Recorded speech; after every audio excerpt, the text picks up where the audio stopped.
são perguntas geralmente que eu não respondo, sabia? Ó, fiquei feliz agora, hein? É que as pessoas perguntam muito topo de funil. Topo o que de é o funil, autismo, quais sinal de autismo, que é bom, mas assim, é mais topo de funil. Muitos médicos assistem meu podcast, então é legal, né? Legal.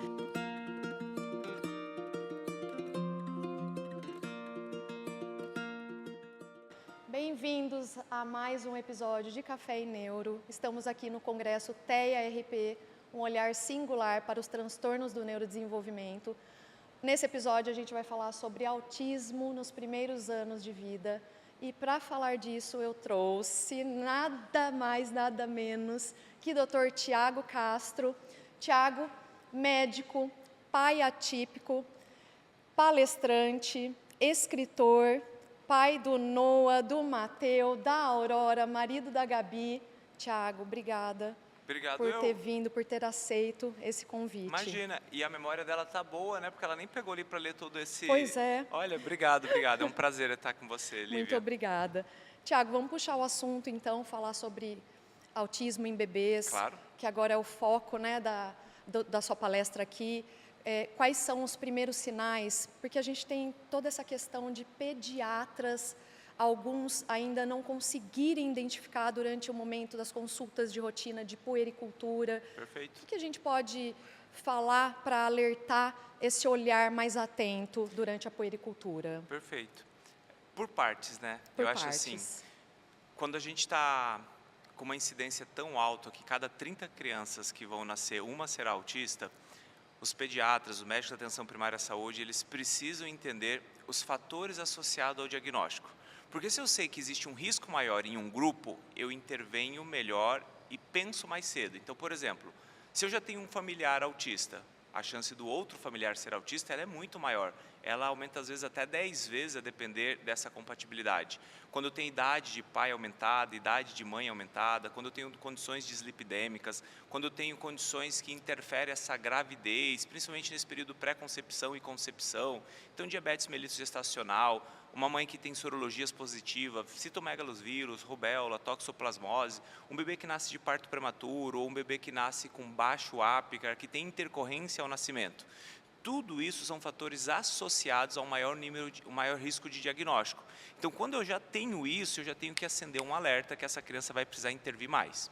Depois que ela nasceu, existe um mito ou existe uma prática danosa à infância que é assim, o bebê do 0 aos 12 meses ele não é tão importante quanto a gente imagina. Ah não, tá tudo bem, bebê pode esperar, tá tudo certo, e não é verdade. Então o bebê ele já consegue demonstrar sinais de alerta desde os primeiros meses de vida. Landa fala isso. Então o que ele fala? Olha, os sinais são perceptíveis desde os primeiros meses de vida. Existem vários estudos que mostram que mães que mostram alterações aos 6 meses de idade é um preditivo de diagnóstico aos 3 anos de idade. Então com 6 meses de idade a mãe está falando, olha, esse filho é diferente do outro. Esse filho não faz o que o outro fazia. Ou ele faz em excesso, ou ele faz de forma reduzida. Então, com 6 meses de idade. Alguns estudos mostram que um bebê que não compartilha interesse antes do primeiro ano, ali por volta de 10, 11 meses de idade, ele tem mais de 90% de vir a receber um diagnóstico. Então, o bebê de 9 meses de idade, ele é um bebê absurdamente funcional. Eu tenho uma bebê de 1 ano de idade e essa bebezinha, se eu pergunto cadê o mano, ela olha para o mano. Cadê o papai? Ela olha o papai. Cadê a mamãe? Ela aponta o dedinho. Eu estava falando com ela no telefone antes de vir aqui, ela pegou a mãozinha assim.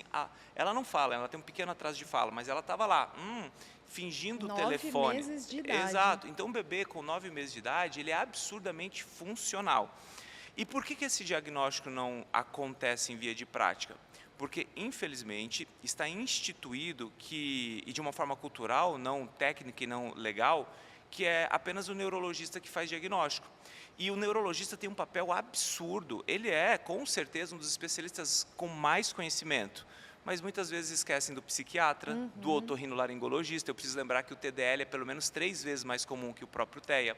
Eu esqueço do geneticista e principalmente o médico da infância é o pediatra e também o médico da atenção primária à saúde. E que por todas as leis do próprio regimento do CFM, mas uma em especial que é 13.438 de 2017, o pediatra pode fazer diagnóstico. você é uma colega neuro.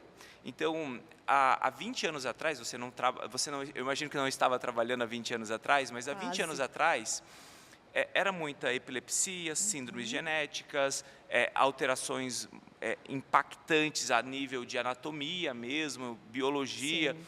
Então, a gente tinha muita síndrome, tinha muito paciente, e hoje o consultório do neurologista é autismo. É autismo. E a minha pergunta é, quem está cuidando, então, das outras coisas que esses neurologistas... Ou seja, ela está entrando numa lista de fila. Desculpa, pode falar. Exatamente.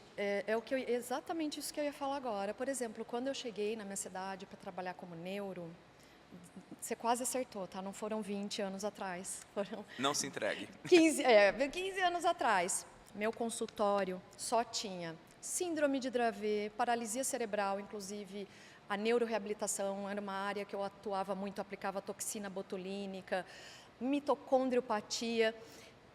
A gente não via autismo. Agora, O paciente... Carro-chefe. Exato. O Então, paciente com trissomia não tem vaga. Exatamente. Então, eu até comento nos congressos que são de neurologia, a gente fala, cadê os pacientes paralisia cerebral? Está vindo só transtornos do neurodesenvolvimento. Então, a demanda é enorme e precisamos desse treinamento, porque lá em Limeira, por exemplo, nós tivemos alguns problemas com a dúvida que os próprios pediatras tinham. Mas peraí, Lívia mandou uma criança dessa idade, mãe, procura uma segunda opinião. Perfeito. Passamos muito por isso, eu passei muito por isso. E tem que considerar que a criança pequenina, porque é onde dá mais resultado, é o diagnóstico em criança pequena. A pequena, ela não está no neurologista, ela está com o pediatra e com o médico da atenção primária à saúde. Não é neurologista que faz diagnóstico precoce. Mas sabe o que acontece, né? Aquilo que você falou, a mãe, eu falo que mãe não tem feeling, mãe tem faro. Fui com o pediatra, ele falou que não precisava, mas eu quis vir, porque começa a notar. Então, tem um estudo mexicano que ele avaliou um grupo de pediatras, e é interessante, esse grupo de pediatra com mães que receberam diagnóstico, uma série de coisas, e esse estudo mostra que apenas 2,4% das vezes que recebeu um diagnóstico foi o pediatra, mesmo essa criança sendo acompanhada. Tem um manual da Sociedade Brasileira de Pediatria dizendo que apenas 3,5% das vezes foi o pediatra que fez o diagnóstico. Cara, esse número, ele é inexplicável. Se é o pediatra e o médico da atenção primária à saúde que cuida mês a mês dessa criança, por que ele não faz o diagnóstico? E lógico, eu acho que a gente tem que fazer o outro ponto, o contraponto, e nos fazermos aqui de advogado do diabo. A formação nossa, ela não nos capacitou para isso. A formação dos neurologistas, eu falo sem nenhum medo, porque eu já atendi muito paciente de neurologista. Nossa. Neurologista não sabia, e tem muitos que ainda não sabem tratar autismo, não sabe. Ô, Tiago, na nossa residência de neuro, por exemplo, eu fiz lá no HC, né, em Ribeirão. A gente tinha muita dúvida, por exemplo, tinha uma cidade lá perto que nossos chefes falavam, vocês vão fazer atendimento primário. A gente falava assim, então, não tem nada neurológico, professor, porque a gente está acostumado com investigação, coisas graves, criança em leito de UTI. E a gente chegava, não tinha nada. Gente, mas essa criança tem alguma coisa. A gente não sabia de autismo lá no HC. Eu estou falando de 15 anos atrás. A gente está falando de 50, de 15 anos atrás. Exatamente. Então, assim, é isso que você falou, nem neuro está tão apto. A gente está com doenças neurológicas. Então, quando chega transtorno do neurodesenvolvimento, e você tem que saber muito de transtorno de neurodesenvolvimento, né? Porque a gente tem muito olhar clínico que deixa dúvida, né? E na contramão, não há nenhum diagnóstico que a gente consiga produzir tanta melhora se diagnosticado cedo quanto o autismo. Com todo o respeito a todas as síndromes, a todos os pacientes, e todos merecem acompanhamento, mas nenhum condição mental que a gente tem da neurologia, a gente consegue mudar tanto paradigma. Quando eu faço uma regrinha de 3, quando eu olho os estudos, eu falo sem nenhum medo, 85% das crianças que recebem um diagnóstico precoce e um tratamento adequado, elas vão evoluir para a funcionalidade e independência depois de 2 a 4 anos de tratamento. Só que isso não acontece por 2 fatores. O diagnóstico precoce não vem, e precoce é precoce mesmo, é 1 ano e 2, 1 ano e 4, 1 ano e 6. E quando vem com 1 ano e 2, 1 ano e 4, 1 ano e 6, não vem o tratamento. Ou seja, com 3 anos e meio, já não posso garantir esses 85%. O que você vê na sua prática clínica de pacientes que você começou a acompanhar e a família não teve essa oportunidade de intervenção. É uma piora muito proeminente? O autismo ele é complexo, né? Primeiro que cada um é um, isso é verdade, assim como cada indivíduo. Eu tenho um paciente que ele era nível 1 e ele se torna nível 2 de suporte, por falta de tratamento, por banalização, por falta de entender mais sobre, então isso acontece. Não acontece de um se tornar nível 3, eu acho que isso aqui é um extremo, tá? Isso mais velho. Eu percebo na prática também que algumas crianças a gente consegue salvar. Eu tenho alguns casos de menininhos que chegam com 5 anos e meio, nível 3. Eu recebi um vídeo hoje de um menininho que é nível 3, de fralda, tudo certinho, não fala nada, não olha nada, que a mãe marca a consulta só porque ele não consegue mais lidar com as crises, tomando 5 medicações controladas. Eu estava pedindo o vídeo dessa mãe porque agora ele tem 9 anos de idade e ele está sendo alfabetizado. Com 5 anos de idade, 5 para 6, nível 3 verdadeiro, de fralda, sem olhar, 5 medicações. Hoje, uma medicação, não tem crise há ano, come tudo e está sendo alfabetizado com CAA. Ele não tem uma fala muito funcional, mas olha só, a minha pergunta é, e se esse menino, ao invés de chegar aos 5 ou 6 anos de idade, numa consulta de um médico e uma equipe que sabe direcionar, ele tivesse chegado aos 2 anos? Eu não tenho a menor dúvida que ele seria hoje o nível 1, porque o tempo me mostrou que isso era uma verdade. O problema não era o autismo dele. O problema foi as terapias não implementadas, as orientações familiares, o custo. Essa mãe, quando chegou para mim, ela gastava R$7.000. Hoje ela não gasta nada, porque a gente direciona sobre as leis. O médico, hoje em dia, ele tem que saber sobre direito. O médico tem que saber até como a mãe vai comunicar a ANS quando os seus direitos eles não são assegurados. Tem que saber sobre rotina, sono, alimentação, suplementação. Existe uma briga aqui, eu não entendo muito por que isso acontece, mas tem um grupo daqui que fala que nada daqui presta, um grupo daqui que fala que nada daqui presta. Gente, é o meio aqui, ó. Tem muita coisa daqui que é bom, muita coisa daqui que é bom, e quando tudo isso em detrimento, pode falar. É o que você falou da suplementação, né? Como a suplementação é atacada. Sensacional. Mas ela é atacada. Por que ela é tão atacada? A gente está vendo agora sobre o ácido folínico, né? Tem discussões, teve retratação, mas quando você para estudar um pouquinho mais sobre ácido folínico, quando você, inclusive saiu no dia 10 ou 11 de março, uma nota da Sociedade Brasileira de Pediatria ou da Sociedade Americana também. Sobre a própria imunologia no autismo. E aí essa imunologia no autismo, eles mesmos afirmam, olha, o autismo tem mais alterações imunológicas, o autismo tem mais anticorpos específicos. E quando você dá uma olhada e esmiuça um pouco sobre ácido folínico, você de fato vai encontrando que existe sim esse receptor, esse anticorpo que impacta no folato. Cara, se eu tenho esse receptor, quanto custa uma suplementação de ácido folínico? Custa nada, custa nada. Será que não vale a pena testar? Acho que a gente pode abrir a mente para falar, não é só aba, não é só terapia. Exato. Você tem que olhar integração, né? Tudo, eu acho que é tudo. Então, já puxando o gancho sobre a gente tentar, e o exame FRAT? O que você me diz sobre isso? É um marcador importante. Quando eu olho o que ele representa, ele é um marcador importante. Eu sempre penso em medicina de saúde pública, né? Então, assim, custa 2, 3, 4 mil reais. A gente tem uma baixa disponibilidade em laboratórios, eu tenho uma logística muito ruim. Então, faz teste terapêutico, dá um negócio. Que é o que eu tenho feito no consultório. Exato, dá a medicação independente do exame, porque assim, você consegue medir, você consegue avaliar. E os números mostram que uma parte significativa das crianças autistas pode ter essa alteração nesse anticorpo específico, nesse caso, esse anticorpo agindo de forma errada, intervindo ali no receptor do folato, né? A gente não está testando medicações controladas, com grandes efeitos colaterais, então realmente, eu estou testando um N. Exato. Eu tenho um N pequeno ainda no consultório, mas... E assim, como você falou, os efeitos colaterais, eles são absolutamente mínimos.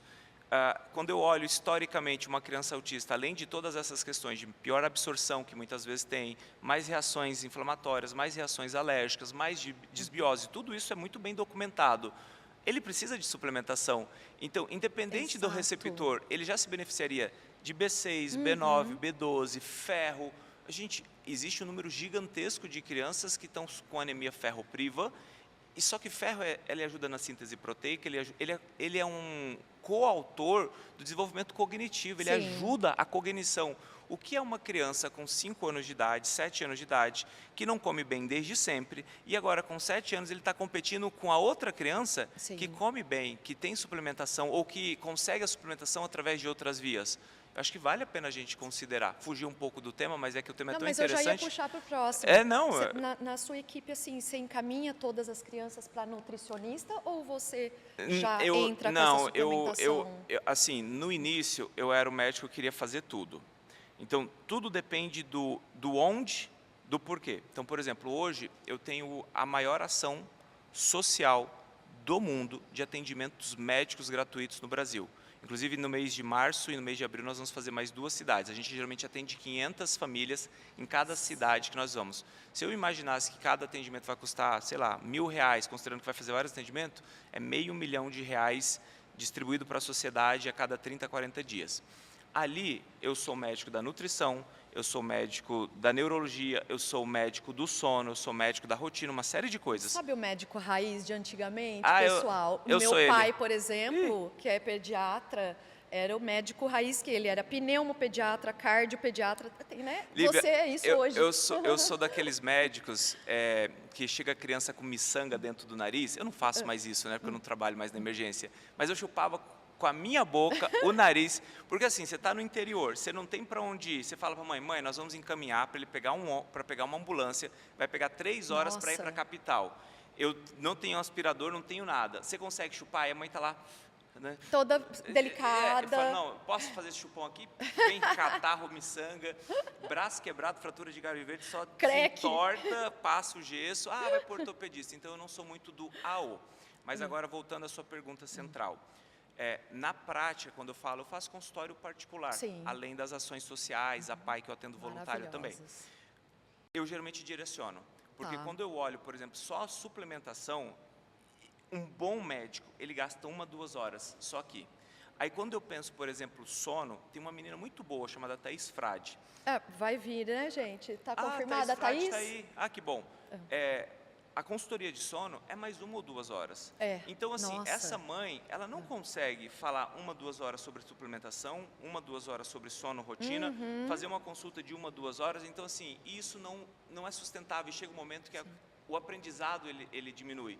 Então, quando há a possibilidade, eu prefiro direcionar essas queixas específicas para médicos específicos. Thiago, não só médicos, tá? Nutricionista, equipe multi, né? O sono é TCC. TCC funciona muito bem no sono. Eu vou falar bem sobre isso, porque, bom, nós todos pegamos muitos casos de sono. Eu não suplemento no meu consultório, porque eu não tenho essa expertise e eu falo para a família. Eu faço screening dos exames, eu suplemento ferro em síndrome das pernas inquietas, porque daí é um problema neurológico do sono que compete ao neuro, no caso. Sim. Não adianta eu só mandar para uma TCCI, né, para uma cognitivo-comportamental. Só, o resto, mãe, você vai para um nutricionista especializado, porque temos essa. Também eu tenho uma equipe muito legal lá em Limeira, especializada em autismo, então, de olhos fechados. Aquilo que você falou, né? A gente não consegue o tempo hábil. Estou com um autista na minha sala, eu preciso resolver tantas outras coisas, são tantos outros acolhimentos e direcionamentos. Ele é um sistema, né? O autismo é um sistema, ele não é cérebro, ele é um sistema complexo, que precisa ser fragmentado, mas não fragmentar a criança, mas você fragmenta para olhar com individualizações cada uma dessas áreas que você consegue mais resultado. Tem criança que suplementa que faz mais curva de aprendizado. Tem criança que vai suplementar e não vai fazer essa mesma curva de aprendizado, porque a gente tem vários biotipos de autismo. Mas assim, é disponível, tem acesso, dá para fazer? Faça. Agora, o que a gente também tem que considerar, por exemplo, mais uma vez, estou eu atendendo no SUS, imaginando que essa seja a minha realidade. Não adianta eu imaginar que essa criança vai passar com um mega especialista em suplementação e nutrição. Cara, eu tenho que saber prescrever pelo menos um ferro, uma vitamina D, uma vitamina B. O básico. Eu diria um básico, porque o básico bem feito já funciona. O básico bem feito já funciona. Aliás, esse é o seu lema, inclusive, para o curso de pais que o Thiago dá, né? Pediatras. Eu acho que o básico bem feito dentro desse tema. Falando em exames, eu ia até te perguntar. Eu tenho um pezinho muito grande na genética, porque eu trabalhei, né? Fiz residência dentro de ambulatórios de neurogenética. Queria saber a sua opinião sobre quando você pede exame genético no autismo. Exame genético no autismo, se pudesse, pediria sempre. Sempre, sempre, sempre. Isso. Não necessariamente precisa ser na primeira consulta. Tá. E nem sempre na segunda. Porque o objetivo principal é resultado. E o resultado não depende tanto dos exames genéticos. Tá. Eu tenho que focar muitas vezes numa boa orientação, restringir telas. Eu consigo ter resultados de uma criança que tenha acesso ilimitado às telas em 2 ou 3 meses. Se eu fizer um tratamento legal, eu tiro uma criança de nível 2, de nível 3 e levo para nível 2 em 6 meses. Uma criança de 3 anos, de 4 anos, se ela tratar bem, arrumar rotina. Então, não preciso obrigatoriamente. E não estou dizendo que não possa. Tá. Porque, às vezes, o médico ele prefere. Eu falo assim, se eu dou muita demanda para a mãe, ela se perde no caminho. Exato. Então eu dou lá, qual que é a demanda? Plano de saúde, direito, economizar dinheiro, fazer a coisa certa. Um segundo passo, contextualizar. Se eu falo para uma mãe, por exemplo, que exame genético é bom, e essa família não tem condições de fazer exames genéticos, eu só gerei um sofrimento. Exato. E ela vai ficar pensando naquilo dali, por que eu não fiz aquilo dali, e que aquilo dali pode estar impactando a vida do seu filho. Mas quando eu olho a terceira face da sua pergunta, que é o seguinte, quem deveria fazer? Eu sei hoje que de 10 a 20, 25%, depende do estudo, mas eu colocaria que 15% dessas crianças, elas têm alterações genéticas importantes. Ou seja, eu tenho microdeleções, microduplicações, autismo secundário, uma síndrome genética, ou às vezes eu tenho ali no exome em especial, eu tenho genes mais patológicos, eu vou chamar de patológicos, tá, de forma pejorativa, para o autismo. Então, se eu tenho 20% quase de crianças que têm uma genética mais expressiva, é importante eu conhecê-la, tá? Até para eu poder gerar uma perspectiva. Olha só que interessante, desculpa eu me estender nesse assunto. Imagina. Eu atendi uma vez uma menininha de 4 anos de idade, uma menininha que recebeu o diagnóstico com 1 ano e meio. E a gente sabe que quando uma menina tem o diagnóstico de nível 3 verdadeiro na infância, ela geralmente tem um pior prognóstico do que o menino que recebe diagnóstico de nível 3 na infância. Seja pela teoria do copo, seja pela teoria do guarda-chuva, tem várias coisas que a gente explica isso. E aí essa família chegou a mim depois de vários tratamentos, de muita dedicação, tratamento impecável.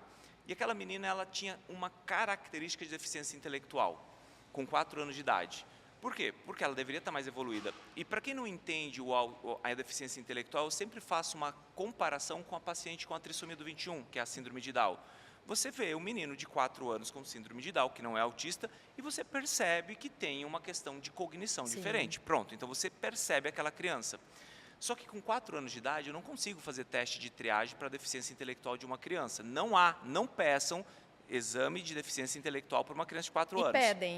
E pedem. Exato. E aí eu solicitei os exames genéticos. E dentro desses exames genéticos vieram alterações que elas são compatíveis com deficiência intelectual. Ou seja, os pacientes que têm aquelas alterações, eles têm deficiência intelectual. Eu faço o diagnóstico com deficiência intelectual? Não, mas eu presumo. Só que sabe o que eu faço aqui? Eu tiro uma culpa. Porque essa mãe, ela fala, eu não estou sendo o suficiente. Eu não estou fazendo tudo. Isso. Então, o exame genético, a depender de como eu solicito ele, para quem eu solicito, eu tiro um peso das costas e falo, mãe, tá tudo bem, a sua filha é essa, a gente vai conseguir muito resultado, ela está brincando, ela está falando, mas eu preciso que a gente alinhe as expectativas. Não tire a sua esperança, mas eu alinho as expectativas porque talvez a gente esteja diante aqui um caso ainda mais complexo do que já é o autismo. Eu ia te falar, tá gravando? Nossa, esse papo tava bom. Tava bom. Não, então eu vou continuar puxando da genética. Esquece eles. Esquece eles. Você sabe que eu tive... Não, tá gostoso falar. Porque são perguntas geralmente que eu não respondo, sabia? Fiquei feliz agora, hein? É que as pessoas perguntam muito topo de funil. Topo o que de é o funil. autismo, Quais sinal de autismo, que é bom, mas assim... É mais topo de funil. Muitos médicos assistem meu podcast, então é legal, né? Legal. Vou puxar. Bom, teve essa questão de até desafogar essa angústia de mãe com o exame genético, mas eu tive um caso muito grave, que a criança chegou para mim, autismo nível 3 de suporte verdadeiro, como você diz, e ela começou a ter convulsão. Convulsão, entrei com medicação, classificava a síndrome de um jeito, de outro, fazia via atividade elétrica, era vídeo eletroencefalograma, e essa menina não melhorava. E foi 13 anos atrás, eu precisei pedir um exoma, falei, não tem mais jeito, essa menina está tendo mais de 100 crises por dia. Foi liminar de justiça, conseguiu fazer o exoma SCN2A. Eu não podia ter dado, por exemplo, carbamazepina. Ou seja, quando a gente fala que o exame genético é importante, ele é um definidor de prognóstico. Sim. Você imagina ela fosse... eu fiz também muito ambulatório de epilepsia na minha especialização, mas pingando em posto de saúde ou neuro adulto, que é o que acontece muito em Limeira, pela demanda de criança e falta de neuroinfantil. Então, seria um sonho, seria o ideal a gente conseguir fazer exame genético para todos. E não só os exames genéticos, pensando aqui em gene, em microdeleções, microduplicações, mas a própria farmacogenética. Exato. Que alguns números eles falam que assim, 45% das... Olha esse número, 45% das crianças, isso é de uma revisão, usarão medicação. Ou seja, 45% das crianças irão usar medicação.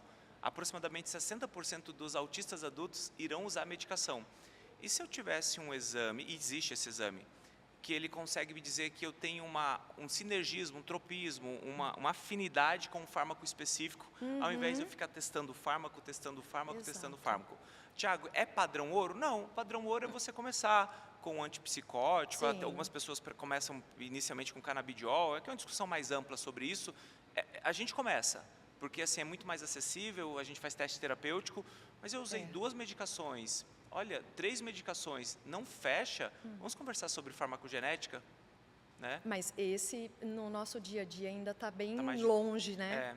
É porque é só particular, né? É mais difícil, e não estou dizendo assim, você foi atendida pela doutora e pelo Tiago e não fez o farmacogenético. Querida, é porque provavelmente usou 2 medicações, já encaixou, teve que trocar na terceira, fechou a conta. Maravilha. A gente está pensando aqui num padrão, modelo A, e que talvez fosse interessante a gente ter um checklist de exames genéticos que já te norteiam melhor para o seu tratamento. Por exemplo, alguns genes, quando a gente faz, voltando no exame genético, a gente não pode dar atencina, porque existem síndromes que a criança autista, a gente acha um gene que tem aí alteração com a pressão arterial, por exemplo. Então, realmente seria um mundo ideal, né? Perfeito. Seria um mundo ideal. Vamos falar um pouco de prática do dia a dia, já que você convive tanto. Como que você consegue diferenciar um comportamento transitório num bebê de algo que vai consolidar? O que me ensinou o autismo mesmo foi ser pai de autista. É por isso que eu estou fazendo essa pergunta, porque eu, por exemplo, não teria tanta propriedade. Exato. E não é justo eu comparar o conhecimento que eu tenho com outros colegas médicos. E tem gente que sabe mais, tem gente que sabe diferente, mas não é justo a gente fazer o mesmo comparativo, porque eu vivenciei o autismo nível 3. E eu aprendi a ser terapeuta ABA, eu aprendi a ser um terapeuta Denver, eu aprendi práticas naturalistas, eu entendi o poder da presença. E o comportamento, quando a gente pensa nele, e aí comportamento é um troço complexo, porque assim, comportamento externalizante, comportamento disruptivo, comportamento de crise, então o comportamento é um troço muito complexo. Agora, quando você fala assim, o que é um comportamento transitório versus um comportamento permanente, ou seja, o que é um prejuízo transitório versus um prejuízo permanente? Quando eu pego o DSM, o próprio DSM fala assim, permanência por 6 meses. Então, quando eu falo, por exemplo, de uma criança que está com um atraso de fala, eu começo a perceber esses sinais de atraso de fala e vou percebendo uma manutenção desse atraso de fala e começa a ter uma disparidade comparada aos seus pares. Porque alguma diferença as crianças precisam ter, seja pela própria genética, seja pelo fator que essas crianças estão envolvidas, seja pelos estímulos que elas recebem. Agora, quando eu rompo esse limite, essa margem de segurança e esses atrasos eles são significativos, aí a gente provavelmente está diante de algo mais patológico, vou dizer assim. Só que eu preciso lembrar as pessoas que não é porque tem atraso de fala, ainda que a Sociedade Brasileira de Pediatria, no próprio manual de 2019, diga que 79% das vezes a mãe vai procurar por atraso de fala. Mas eu preciso lembrar que quando eu tenho um atraso de fala, eu posso ter uma questão auditiva. Então, eu tenho que investigar a audição dessa criança, conversar sobre uma impedanciometria, uma audiometria tonal, uma audiometria vocal, fazer uma avaliação com o fonoaudiólogo. O fonoaudiólogo é o principal especialista da linguagem. Existe atraso transitório, que a gente considera, vou chamar aqui de atraso normal. A gente tem que lembrar que existem crianças vulneráveis, né? As crianças que tiveram alguma intercorrência em parto, não estou só falando de prematuridade, mas ficou com longa internação. Um cardiopata que passou 6 meses no hospital. Não há como eu comparar a mesma criança. Exatamente. Ainda que quando eu tenho um cardiopata, eu tenho um maior risco dele ser autista por diversas respostas possíveis aqui. Por isso que, né, o olhar clínico tem que ser... É soberano. Soberano, exatamente. Quando você fala de intervenção precoce em casa, quando os pais falam que não tem condição alguma de pagar terapias e eles viram para mim e falam, doutora, eu vou ter que virar a terapeuta do meu filho. O que Tiago responderia para esses pais? Olha que interessante. Quando um pai e uma mãe intervêm nos primeiros 12 meses de idade, eles não precisam de terapeutas. E nenhum resultado será tão importante quanto essa intervenção nos primeiros 12 meses de idade. Tem um estudo... Vocês estão prestando atenção nisso, né? Tem um estudo duplo cego randomizado que ele avaliou 2.200 bebês. Ele separou... Desculpa, esse é o de estabilidade diagnóstica. Tem um outro estudo duplo cego randomizado com caso controle que ele separou 2 grupos de bebês. Tinham 40 bebês, 20 para um lado e 20 para o outro lado. E esses bebês, eles tinham fatores de risco, ou seja, ele tem um irmão autista, ele tem mais chance de ser autista. O grupo A recebeu estimulação dos pais, orientada por vídeo, e fez avaliações com 9, 12, 18 e 24 meses. O grupo B não recebeu orientação. Então, aqui eu estou falando que só pais receberam orientação por vídeos de profissionais como estimular melhor os seus filhos. Ao final do 3º ano de idade, existia 3 vezes menos diagnóstico no grupo A que foram estimulados pelos pais. Consegue perceber o milagre disso? Nossa. Que pais que estimularam seus filhos com 9 meses de forma preemptiva, sem um diagnóstico formal, diminuíram 3 vezes a probabilidade de fechar um diagnóstico ao 3º ano. Esse é o poder do diagnóstico em bebê. Essa é a tese do meu mestrado, eu tenho um livro que é Autismo em Bebês, é o tema que eu mais gosto de discutir e falar. Não há em nenhum outro milagre, não há em nenhum outro momento que a gente possa fazer um milagre verdadeiro. Eu vou falar uma fala aqui que vocês vão retirar, vocês vão lacrar, vocês vão arrumar confusão, vocês vão fazer o cancelamento. Aqui a gente, entre aspas, cura o autismo. Porque o que é curar o autismo? E a gente não cura o autismo, porque o autismo não é uma doença, não é um problema. O autismo é quem ele é a pessoa. Mas o que eu não quero? Eu não quero a criança passando cocô na parede.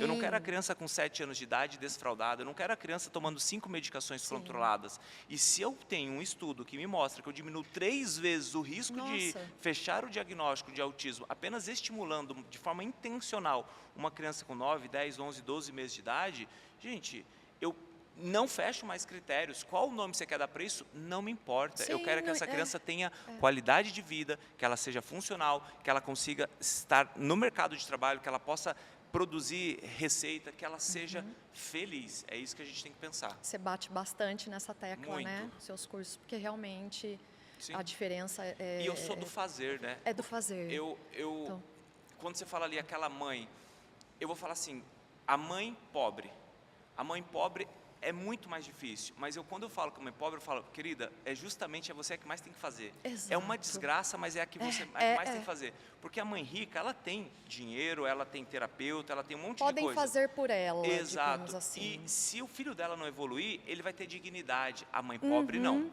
A mãe pobre, mesmo cansada, mesmo sendo abandonada pelo marido, mesmo não tendo tempo, recurso, dinheiro, depois de um dia inteiro de trabalho, ela vai ter que se dedicar 1, 2 horinhas. Por quê? É o filho dela.